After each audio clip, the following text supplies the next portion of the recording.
Hey everybody, this is Captain Yeet here for you. The Young Justice Phantom Season 4 episode review. This is going to be Young Justice Phantom Season 4 episode 2 titled Needful. So let's get into it. One thing I want to say off the bat is that McGann's mom is named Jan Maors and her dad is named Matt Maors. I did say I was going to figure out the names before I get off this little section of Young Justice Season 4, and I got it. Now I just got to figure out how to say, the white and the green Martians names. I got to figure that out. But anyway, the episode starts off right where we left off, with the Zeta tube that Martian Manhunter went inside of just blew up. Everybody got blown back. Beast Boy's waking up from the explosion. McGann is shooting the debris off to the side. Superboy is jumping around taking out the fires, and they're trying to figure out what exactly happened. Miss Martian's sister, Emery, she's trying to get communications back to the Watchtower to see if Martian Manhunter made it, but they can't. Everything is all scrambled after the explosion, and all everybody is panicking. What happened to Martian Manhunter? Everybody here is fine, but Martian Manhunter was in the Zeta tube and it blew up. Anything could have happened. While she's trying to reestablish connection to the Watchtower, she does say that she can tell that somebody uploaded a bunch of thermal energy at the exact same time the Zeta tube was activating. So this was clearly sabotage. And then we get the theme song. And like I said last week, I love this theme song, the orchestral version of the. Oh wait, did I turn down the volume? I almost forgot I turned down the volume on that. I did. But like I said before, I just love the theme song, showing all the classic Young Justice members from season one, minus Wally. Which just it would have been nice if they did put Wally in here. That would have been really nice to do. If they did do that. But all the classic Young Justice members up in here. We just see all the stuff they've been through all the seasons. That's really good. That's really good. And I said I'm gonna try. I'm gonna try at least to show the whole opening. I showed Aqualad and I sold Nightwing last week, and this week I have to sell Superboy again, which is kind of fitting because we're in we're on Mars and they're the main two characters while we're here. And so now that Superboy is done, let me sew him again. Sorry they're taking too long, but I did promise it. I'm like, yeah, let me go ahead and just show everything. I did promise it a little bit. So next week will be Tigress and Zatanna. That's not bad. So after the theme song, we go back to where we left off, and they're trying to figure out exactly what happened. What happened. They're taking away Miss Marston's brother into custody because the cops think that he did it. Now Miss Marston does tell them, "Hey, he didn't do it. I read his mind, and he just got here." That's true, but he was lurking around the corner, which is suspicious, but technically not illegal. So he didn't really do anything. And the cops goes, look at this, a white Martian protecting another white Martian. Yo, what? You're supposed to be the police. You can't be. I mean, even in real life, some police officers are like this, but still, you can't be doing this. And the brother goes, yeah, see, look at this. Even racism from the police, and they take him away. The mom and dad said that they want, yeah, the mom and dad said that they want to follow the police officers with their son. McGann says I have to go too. Superboy says that that's okay to him and Gar to be able to figure out what exactly happened. Now Garfield is freaking out, or Beast Boy, he's freaking out about what happened, and he keep asking the sister and Marie if she can reestablish connection to the Watchtower. She goes, "I'm gonna try my best, but for right now, I gotta tell the Queen exactly what happened because rumors spread around Mars so quickly, anybody can make up anything and just believe it like that." So she contacts the Queen telepathically. I did like this one scene in the beginning, right before the theme song, where when the sister was freaking out if Martian Manhunter made it to the Watchtower or not, Miss Martian keeps a cool head and she goes, "Can you fix it?" And just looks at her straight in the face. And the sister, she goes, I think so. I like that scene a lot whenever she just looks, when they look at each other and she just says it with a straight face. So after that happens, we go back over to the Queen, and she's talking to that racist dude from last week. He's assuming that it was Miss Marston's brother because he's a white Martian. The Prince comes in. This is what the Prince looks like. He goes, "What?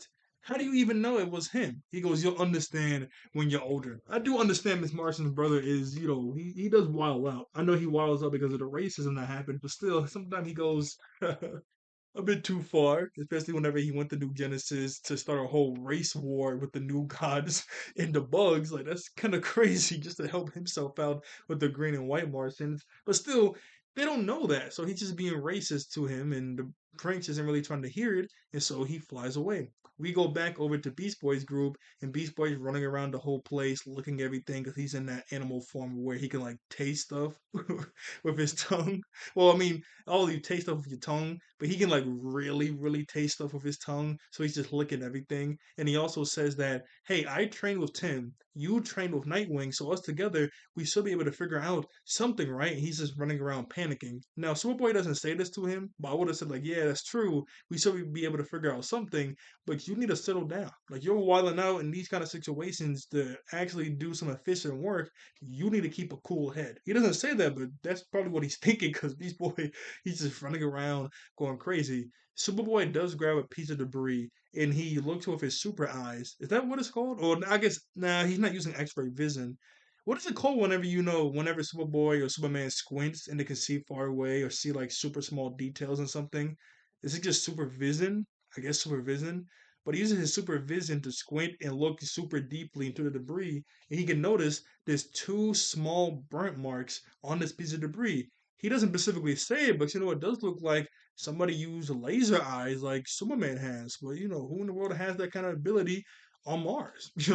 In the world. We go over to the Watchtower and we see the Martian Manhunter. He did make it through. Thankfully, he's not hurt. He's okie dokie. But the communication is scrambled to Mars, so they're not gonna be able to relay this information to them. Superman does ask Cyborg to make a boom tube to Mars because they can kind of see too that yeah, this is really suspicious. Something's going on Mars, but he can't do that. He's never been to Mars, so he can't boom tube there naturally. So what he needs is like a signature, some energy signature from Mars, but he doesn't have that. So if he does try to boom tube there, he could boom tube them into like the side of a volcano or something. So he's gonna need a signature.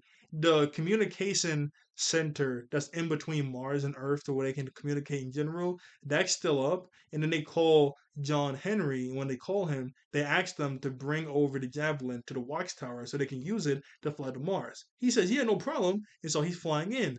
But then we see that same figure from last week at the very end of the episode. Remember after the Zeta 2 blew up, we saw somebody in some sort of like crystal ball and he was just looking at it. We see that same person looking at the communication center and he blows it up. They're like, what?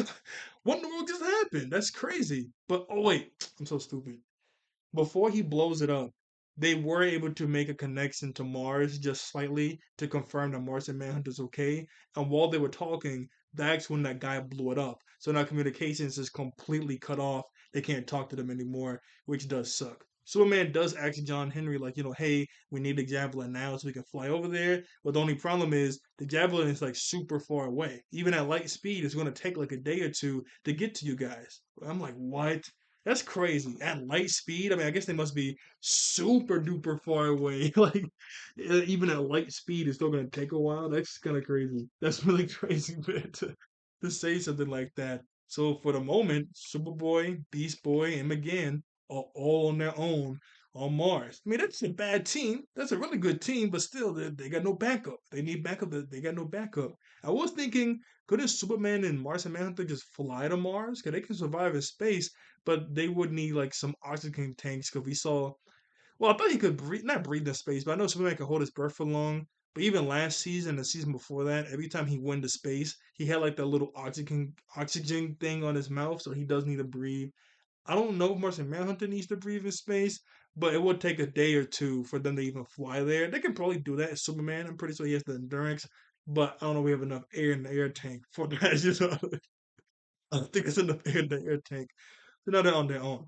After that happens, the prince he comes into the lab and everybody has to bow to him. But Superboy and Beast Boy doesn't really know who he is, so they're just kind of standing there confused. But last episode, they literally confirmed that the Red Martians are royalty. So I don't know why they look confused. Even Beast Boy was doing a whole history lesson in front of Superboy and talking to the parents about it, like the Red Martians are royalty. So at least Superboy should know this, right?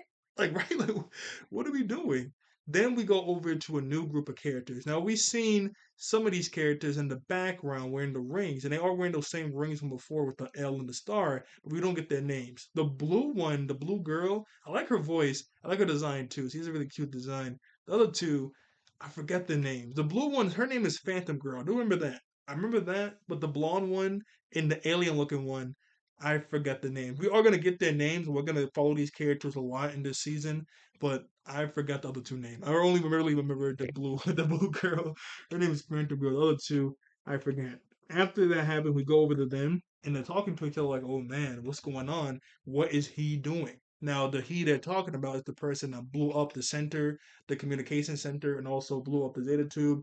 They don't really know what they're doing, but they have to do what they've been doing. Just observe and keep a distance, at least for now. I saw my screen get a little blurry when I showed it the first time, so let me show it again one more time. Sorry about that.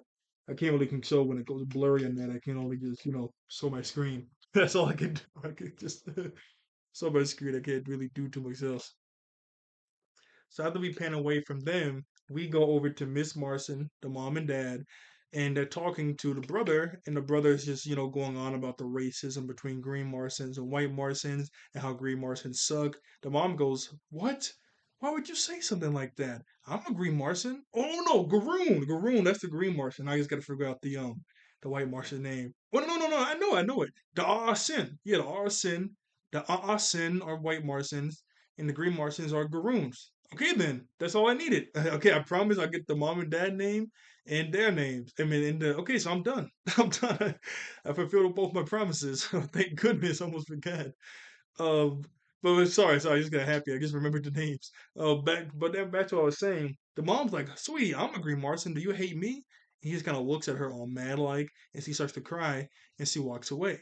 I doubt that Martian Manhunter was racist to Green Martians. I mean, to white Martians like everyone else. I know obviously his sister isn't because she fell in love with one, but yes, he feels really bad for what's going on. So after the mom cries and walks away with the father, then it's just Miss Marson and it's the brother.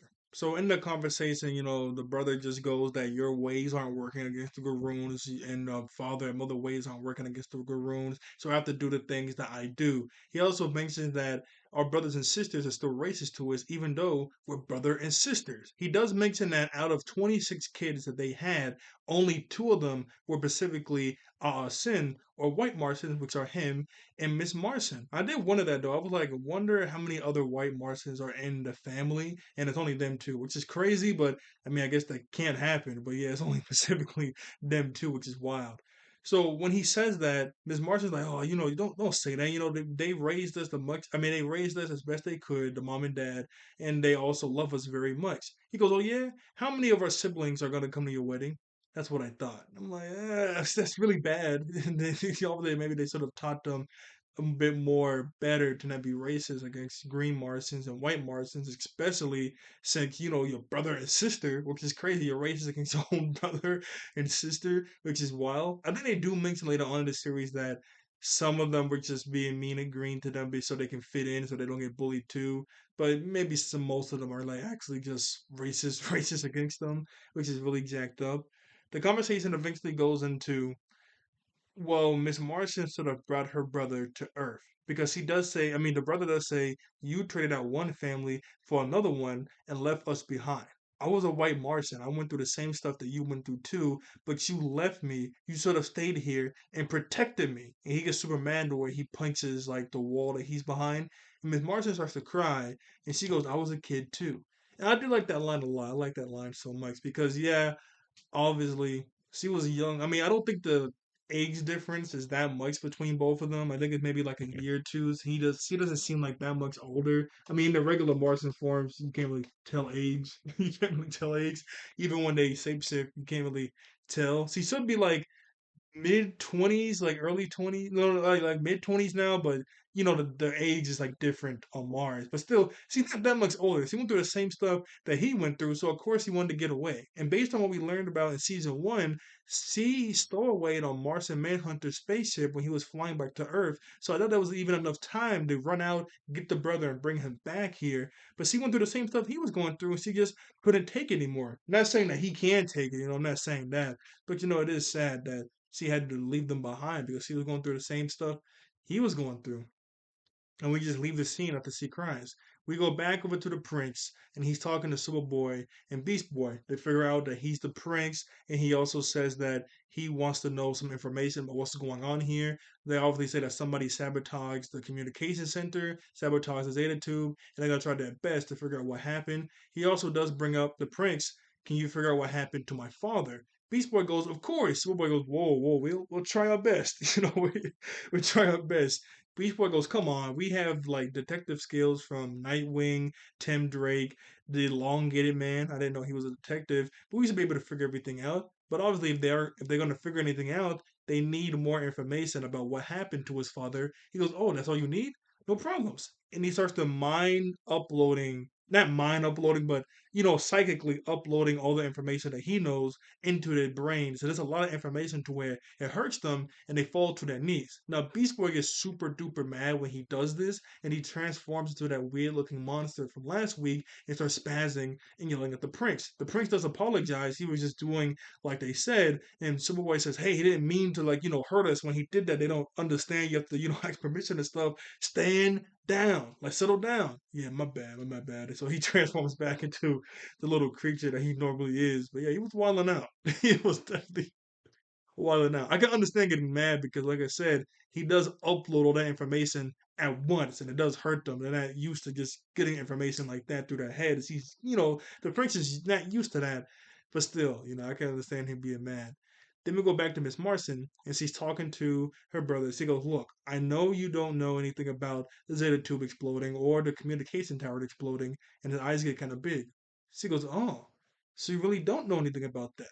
You don't you don't know what I know. I know you didn't do this. Now you have done some other bad stuff that doesn't happen, on Mars, but you should still probably be in here because of all the bad stuff you do. Now tell me what you know, or I have to forcefully make you tell me."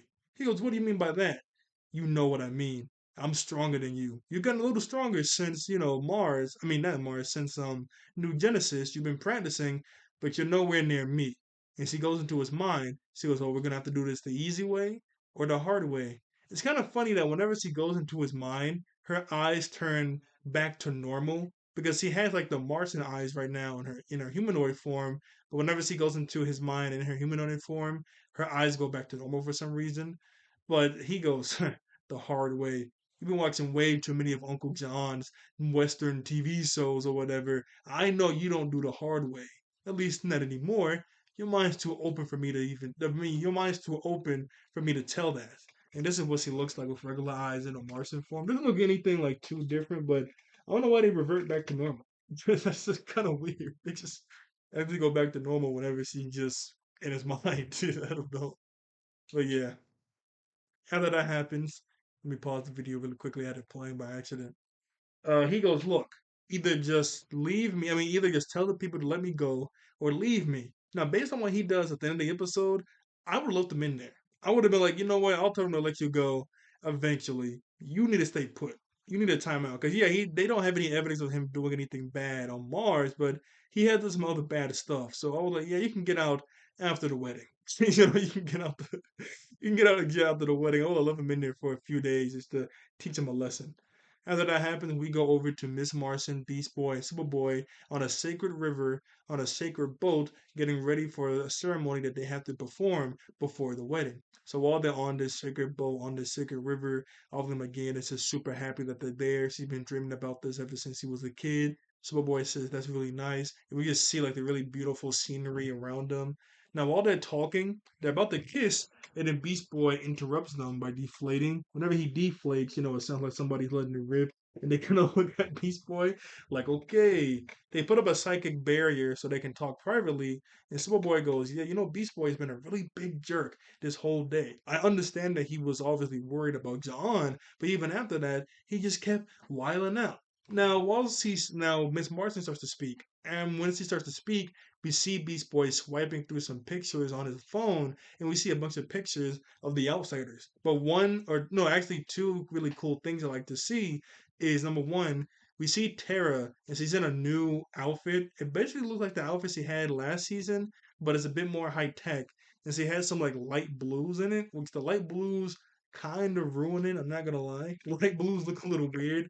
And there's also another picture of all the outsiders together. You see Windfall. That looks really cool. Windfall has an outfit now, so I guess he's part of the team, which is super dope. And I think is that Jinx?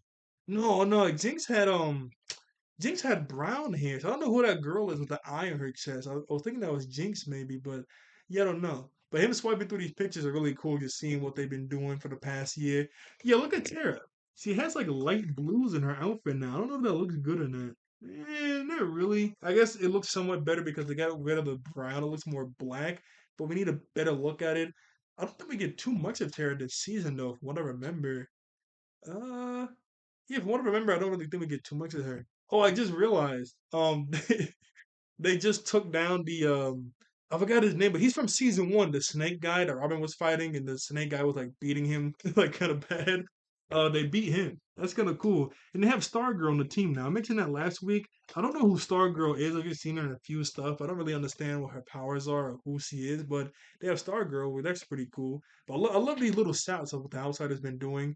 And she goes, "Well, I think Beast Boy, Miss Marson, says that I think Beast Boy is just really stressed being away from the Outsider for so long. The Outsiders became sort of a second family to them. I mean, second family to him, which is true.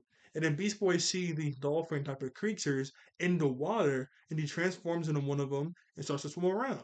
And she goes, "See, he just needed some time to relax. He should be good now." And so now he's just swimming around with the dolphins, just jumping in the water, jumping out of the water, just having a good old time.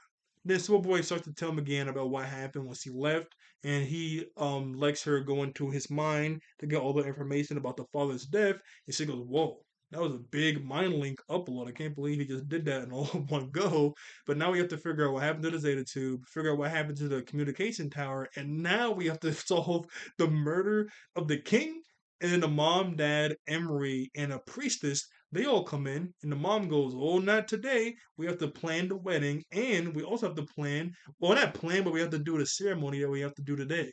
Whenever they meet the priestess, McGann is really surprised about how young she is because, McGann's surprised about how young she is because, she's really young. But number two, well, no, no, no, no. I think she was surprised because she was so young because normally priestesses don't become priestesses or priesters for the guys, I guess, this young because they do say that it's like a long, not a long thing, but they said you have to permanently make your skin yellow. So I don't know how long that takes and how grueling that process is, but you have to permanently, turn your skin yellow.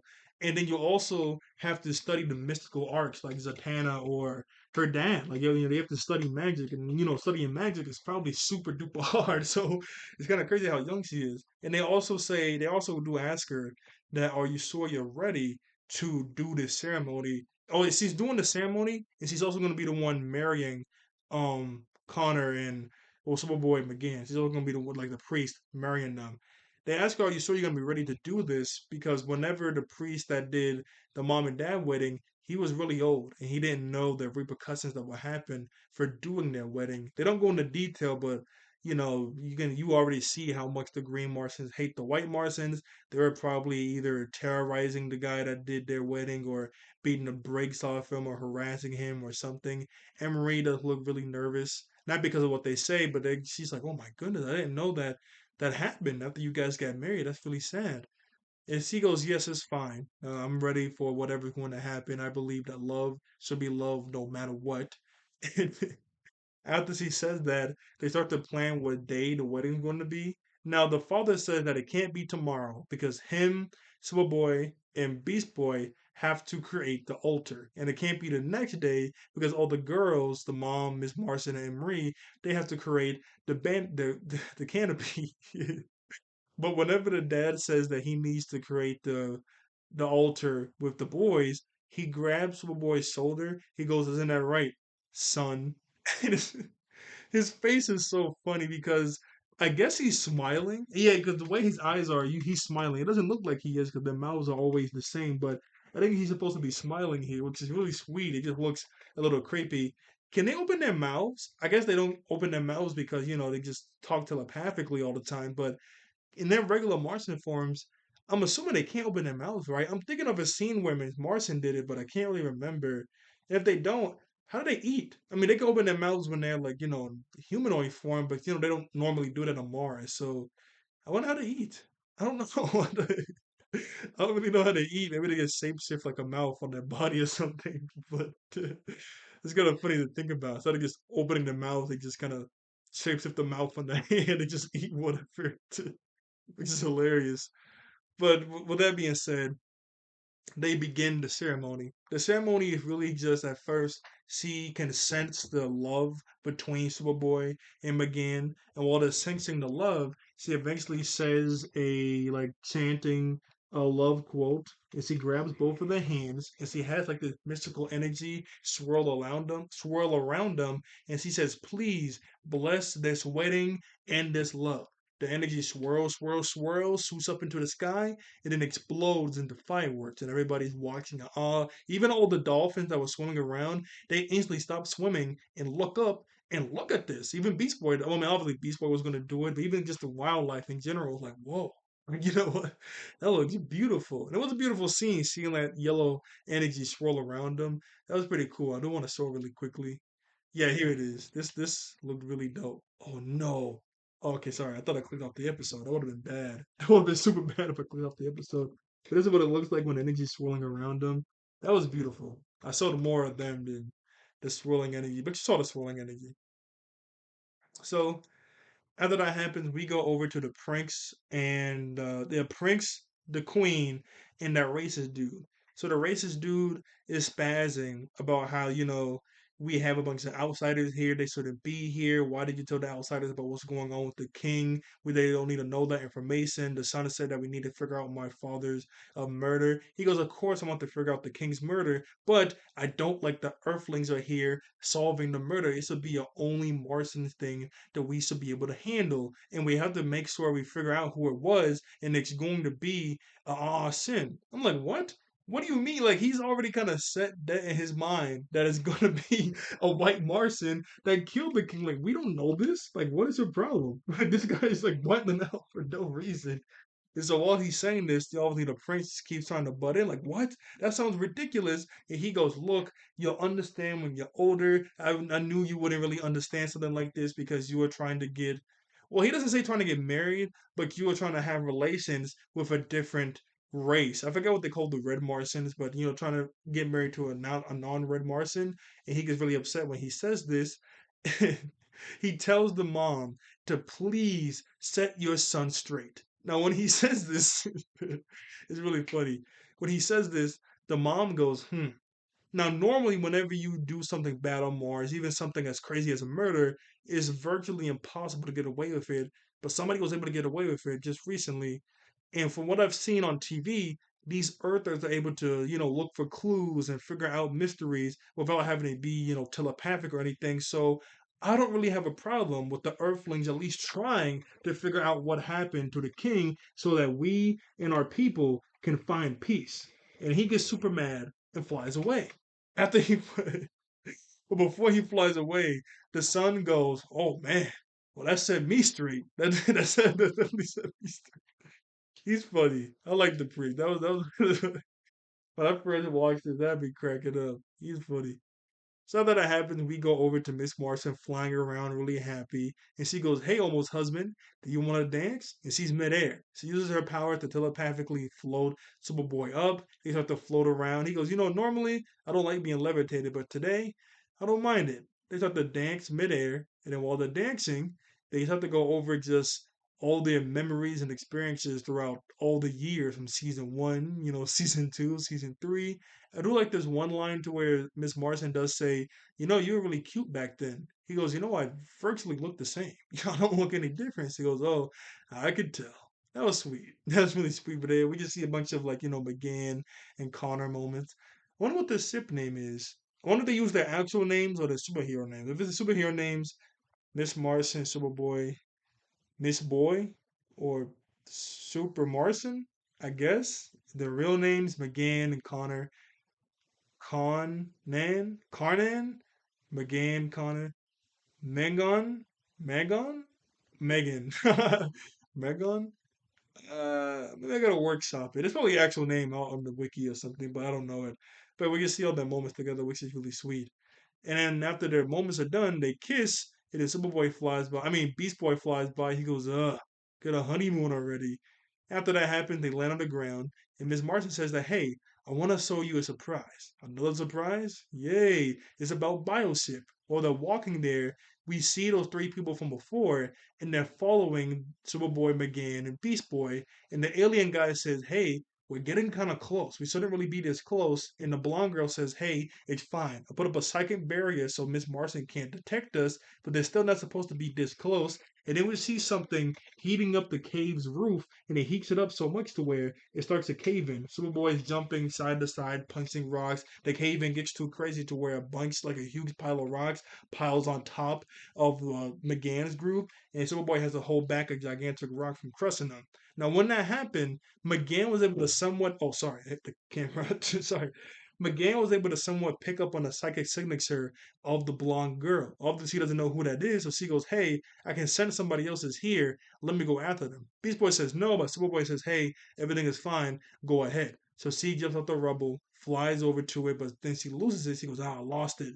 Superboy busts out of the rubble. She Oh wait, that okay, yeah, sorry. I was getting kind of confused. I was trying to show this scene. I really like the way it looks whenever they're holding back the rubble. Superboy and Beast Boy, they were able to bust out the rubble, and they're fine too. And she goes, "Ah, I lost the psychic signature. This really sucks." Yeah, that does suck, but at least everybody's okay. But as he notices, "Whoa, whoa, whoa, Connor, there's a cut. There's a cut on your eyebrow. How's that? How did that happen? How's that even possible?" He goes, "Hey, chillax. It's fine. We're away from Earth for so long. We're away from the sun too. And since I don't have a lot of solar energy to absorb, I'm getting a little bit weaker." And he also does mention too that they're living underground and there's less oxygen here, and that also goes into it. He does specifically say that his cells aren't exactly 100%. I'm not saying his cells are dying, but he's a Kryptonian. You need that good, awesome sunlight. You can't beat the powerful taste of Sunny D. You need that powerful sun to get powerful like Superman and Superboy. He doesn't have that, so he's getting weaker. If Superman was here, he'd probably get weaker too. Maybe he won't get as weak as Connor as fast as he did, but because yeah, it's only been a day. Yeah, yeah, it's literally only been a day, or even not even a day at that. He probably won't get as weak as him. Well, not well as weak as him, but as fast as him. Wait, bleh, sorry, I'm stuttering. He probably wouldn't get as weak as fast as Connor. Sorry, I kept throwing my words there. But he will still get weak even if he was on Mars because they're super far away from the sun. Miss Marston says that's not even the biggest thing that's concerning me. The biggest thing that's concerning me is that somebody just tried to kill us. And I've said this before. No matter what medium it is, whenever two people look at each other like, huh? It's funny no matter what. Animated, live action. So when she says that, Beast Boy and Superboy both look at each other like, huh? And then they look back at the canvas. I don't know why that's so funny to me whenever two people just look at each other like, huh? And then look back at the that is hilarious. So we go back over to that group of people, and Phantom Girl was able to grab the blonde one and phase her underground to, get away from all the rocks and debris and to come back up topside. Now the Phantom Girl is huffing and puffing because she says that whenever she phases somebody else, whenever she faces somebody else, it takes a lot out of her, and so she's a little bit tired. The alien dude, he can shapeshift. He shapeshifted into Forager and then rolled away. I'm like, yo, you couldn't shapeshift into something to help them? Like what is your problem? Now the blonde one knows that that guy, we don't get his name yet, but that guy, he wasn't trying to kill us or kill them. He was just trying to get us away from them. He knew that whenever the rebels started to go crazy, that my psychic link or my psychic barrier would go down and Miss Martian would be able to pick up on it. And he knows that we're not allowed to get too close. So now we have to stay even further away from them so she doesn't pick up my psychic link. That's bad because how are we supposed to do our job if we can't even get close to them? Now, they're not supposed to get close to them in general, but now they have to be even further away than usual. So how are we gonna do our job? She doesn't know, but obviously we have to keep trying, and so they fly away. Then we go over to Miss Marston's brother. He's sitting down in his room, and we see a boom tube open, and it's that one dude from Darkseid's group, the scientist that tortures people. He brings in a bomb. Which is like what? So he gives the bomb to he gives the bomb to the brother, and he says that Darkseid always keeps his promises. This is your reward for doing what you did back on New Genesis. And he starts to laugh. He goes, "What's the problem?" The scientist guy, he says that your petty racism amuses me. Beside from like a little slight genetic difference that makes your skin color difference, the green Martians, red Martians, yellow Martians, white Martians, all of you guys are the same genetically. There's only like a little slight difference in your genetic code that just makes your skin color difference, but that's it. That's it. So your petty racism is hilarious. He goes, "Is that a problem?" "No, it's just funny to me." Then he also mentioned that this bomb, whenever you set it off, is going to release a toxin into the air that is going to kill all green, all yellow, and all red Martians on Mars, which is crazy. He's literally a terrorist. Like, this guy is wilding out. Now, he does say that this bomb is going to kill all those races, but he has no idea how it's going to affect a mixed race person or mixed race Martian like himself. He didn't do enough testing to see if it would kill someone like him, but the brother doesn't really care. He goes, okay, then, here you go. And then he leaves. This is psychotic. I understand the racism is bad on Mars, but killing literally all races but white Martians? What?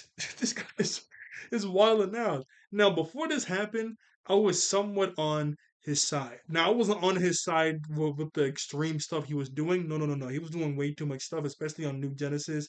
I didn't agree with that. The only thing I agreed with him just trying to get some equal rights for white Martians and green Martians. That's nice. That's good for him to do to get equal rights for both of them. But something like this, no. That's really bad. That's really bad. Now, the after credit scene. The after credit scene is Beast Boy going through his phone, and you hear a voicemail message from Perdita. Perdita is talking about how she's leaving this voice message for Gar because he doesn't know if he's going to be able to get it because he's going to be on Mars. Although she doesn't know if the telephone's still going to work that far away. But in the voicemail, she says that she understands that he's been distant lately because he's been doing so much work with the outsiders. At first, he says that I understand that it's really important to work to you, but then she goes, wait, no, no, no, no, no. It's important work in general. She understands that.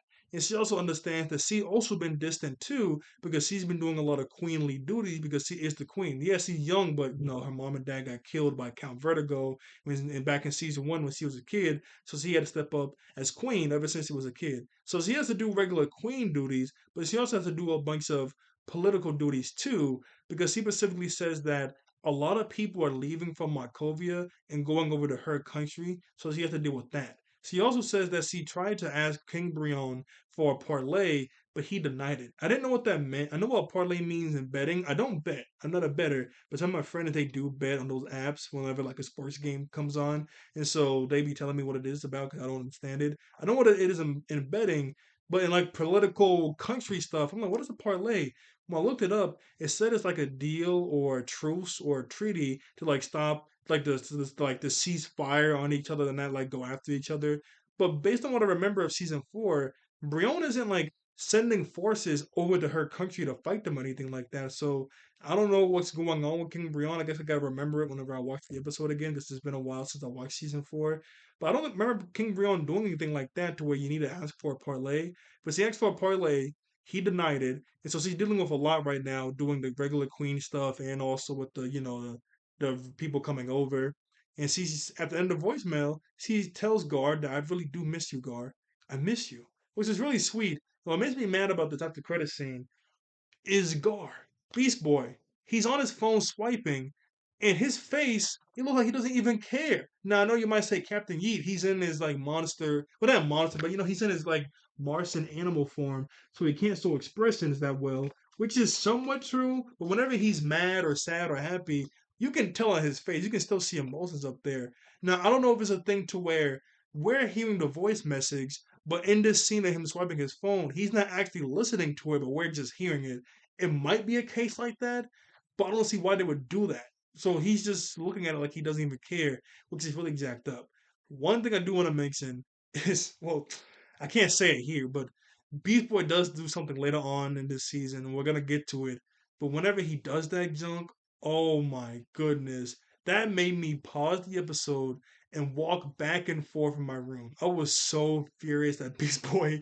Y'all have no idea. But we're gonna get into it when we get into it. Now it's somewhat just no, I was gonna say this justification. No, not really. Not really. But yeah, he does do something later on to where it was getting me mad, boy. But I can't get into it here because it's not the episode I don't want to spoil. So yeah, that's the episode for you guys today. So like, share, and subscribe. I see you all later. Thank you all for watching. I think I'll let it be one human beings, and I see you all next time. I hope you all have a God bless day/night. Okay, bye bye. And I do like how in this season they are having after at like actual after credit scenes. 'Cause like I said last week, the after credit scenes in season three, most of them were like always Artemis's dog. Like a good chunk of them was just a dog sleeping in a random place in the house. Like or his wolf. It was either wolf or her dog sleeping. Other times we'll see Lobo's finger. It would just be random stuff and it would just show it. But these are actual after credit scenes, and some of them actually go into other people's lives, get some more insight on them. I like that. That's really good. I do like that a lot. I like the after credit scenes here. But okay, that's everything I have to say for you guys today. So bye bye. I'll see you next week. All right. Okay, here we go.